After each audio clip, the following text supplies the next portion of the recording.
Hello everyone, అందరికీ నమస్కారం. భారతి ఇంటి రుచులకు స్వాగతం. నేను మీ భారతిని.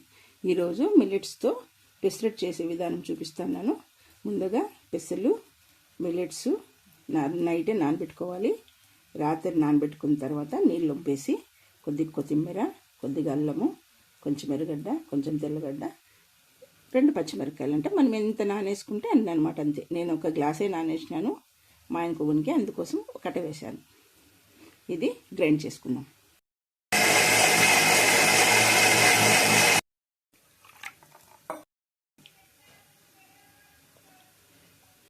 గ్రైండ్ చేసుకున్నాము.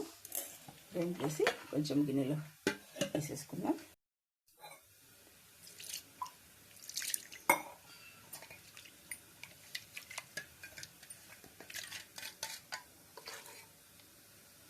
రోజు కొర్రలు తిని, షుగర్ పేషెంట్స్ ఉంటారు కదా ఇంట్లో, రోజు కొర్రలు తిని బేజారైనప్పుడు ఇట్లా 1 గ్లాస్ పెసలు వేసుకొని 2 గ్లాసులు మిల్లెట్స్ వేసుకొని చక్కగా గ్రైండ్ చేసుకొని దోశ వేసుకోవచ్చు. టేస్టీగా ఉంటుంది వాళ్ళకి. కొద్దిగా సోడా, కొంచెం సాల్ట్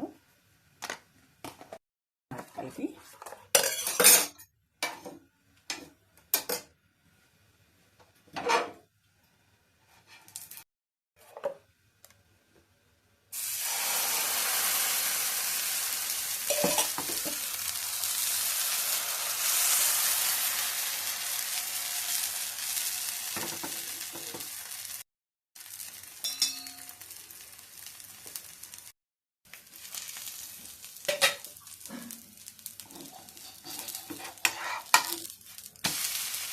ఇంత చక్కగా వచ్చింది చూడండి. మిల్లెట్స్ దోశ అంటే దోశ కాదు, పెసరట్టు. దీంట్లో మనం లైట్గా ఉప్మా అయినా పెట్టుకొని తినచ్చు, లేదంటే చట్నీ అయినా తినచ్చు. ఎంత బాగా వచ్చింది చూడండి. ఎంత నీట్గా, ఎంత బాగా వచ్చింది. సూపర్గా వచ్చింది. మెత్తగా, స్మూత్గా, చాలా బాగా వచ్చింది.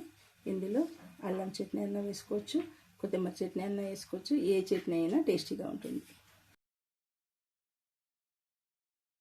వీడియో కనుక మీకు నచ్చినట్లయితే లైక్ చేయండి, షేర్ చేయండి, కమెంట్ చేయండి. ఇలాంటి మరిన్ని కుకింగ్ వీడియోస్ కోసం భారతి ఇంటి రుచులకు సబ్స్క్రైబ్ చేసుకోండి.